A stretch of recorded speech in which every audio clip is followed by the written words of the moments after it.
السلام عليكم ورحمة الله تعالى وبركاته. أهلا وسهلا بكم في فيديو جديد. أزف الأول العسل منون في قناتي. نرحب بضيوف الجدد، قولهم ألف مرحبا بكم في القناة. توحشتكم بزاف، على بالي طولت عليكم الغيبة، بصح الله غالب، هذه هي الظروف. راح تشوفوا عليه تغيبت عليكم في هذا الفيديو ان شاء الله. اليوم ان شاء الله في هذه الوصفه وفي هذا الفيديو راح ندير معكم بوراك تحضيرات لرمضان. يجي هايل، وصفه اقتصاديه سهله وبنينه، ان شاء الله تنال اعجابكم. يجي هايل بالبزاف، ها مقرمش، يجي هايل. فوالا، حشوة سهلة اقتصادية، ان شاء الله تتوفر كل عندكم كل هاد المقادير. نروحو دوكا مباشرة تعرفوا على الوصفة وطريقة تحضيرها. بصح كما العادة فرحوني باشتراك في القناة، وما تنساوش لايك للفيديو وشاركوا الفيديو اذا عجبكم مع الاصدقاء. ما تنساوش صلوا على النبي عليه افضل الصلاة والسلام. نروحو نبداو على بركة الله. هنا اول شيء راح نسبق فيه في هذا البورك هي انه طيبت البطاطا في الماء مع حبه زروديه، ما كثرت، جوج حبات بطاطا متوسطين وحبه زروديه صغيره، طيبتهم في الماء وهما سخونين. لازم نعبطهم هكا وهما سخونين. وهنايا عندي كميه من الزبده، نخليها هنايا باش تذوبلي مع حراره هذه تاع البطاطا، والزبده راح تمد لي مذاق رائع في هذا البورك. اما عن سبب غيابي، كما تعرفوا وليت القرايه، انا نقراو، وهذا العام راح نكمل، باذن الله. راح نشتوني كيفيكم تعرفوا كيفاه مع الميموار ومع الحاله وفي الاقامه ما قدرتش اني نصوركم، وكان الهاتف تاعي فاسد، وكنت لاتيه مع القرايه، ملتيتش كامل مع الفيديوهات، وما عنديش كامل الوقت باش نصور، على بها غبت عليكم شويه. فوالا، دوك نخدمها هكا وهي سخونه. فوالا، وانا نزيد لها حبه تاع البيض. هنا كنت طيبتها في الماء، هي تاني ندير لها هكا ونخليه بتجي، ونروحو نطيبو لا فيونداشي تاعنا. لازم نعبزوها هكا وهي سخونه.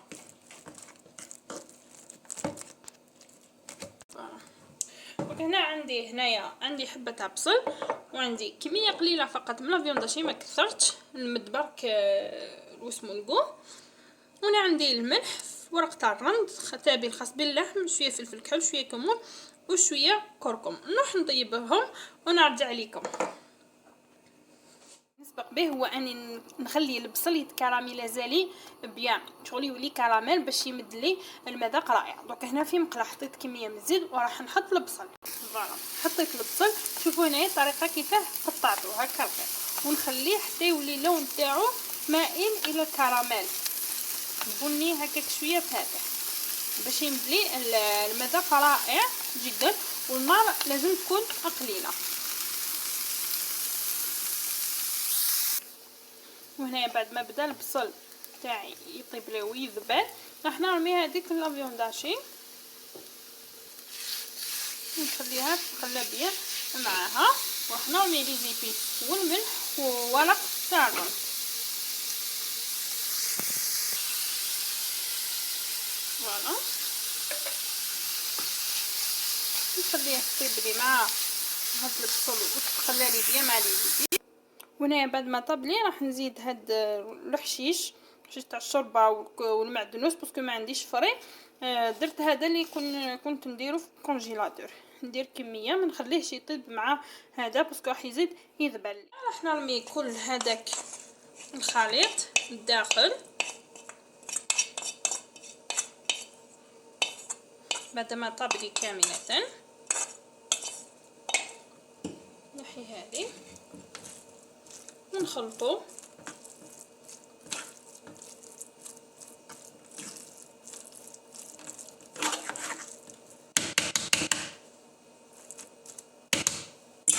نستعمل هذه خير.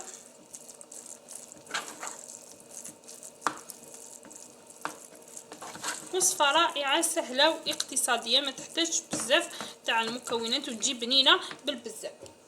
دوك هنا اختيار، عندكم جبن هكا تاع مثلثة ديروه، الا عندكم جبن مبشور ديروه، اي جبن عندكم ديروه. انا راح ندير 3 حبات تاع الجبن باش يجيني شويه بنين. نزيدلو في البنه وما لازمش تكثروا الملح. نجيب فرشيطه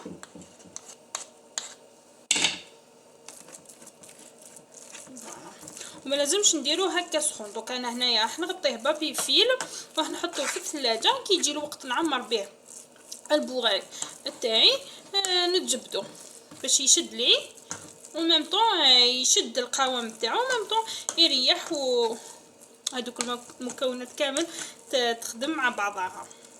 فوالا دوك انا نروح نغطيه بابي فيل ونحطوه في الثلاجه ونتلاقاو ان شاء الله في الوقت اللي راح نحط فيه البوراك. راهو لحق الوقت باش نخدم به، باش نخدم البوراك تاعي. شوفوا هنايا لافاس بعد ما بردت كيفاه ولات. فوالا دوك هنا عندي اوراق ديول، انا ديول قسمته على 2، وهنا عندي فخوماج تاع هذوك الهامبرغر انا نحب نستعملوه في البوراك يجي هايل. دوك هنا الطريقه، شوفوا منايا عندي هاد الورق تاع ديول، فوالا نحكموه منايا راح نحطو الحشو. تقدروا ميم تضيفوا له الزيتون كيما تحبوا انتيا اللي راح تبدعي في الكوزينه تاعك. فوالا راح نحط هادو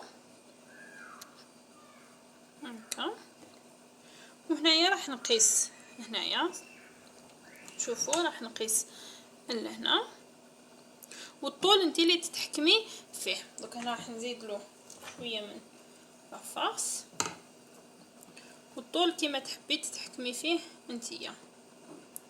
فوالا ونبدا نرولي هادي.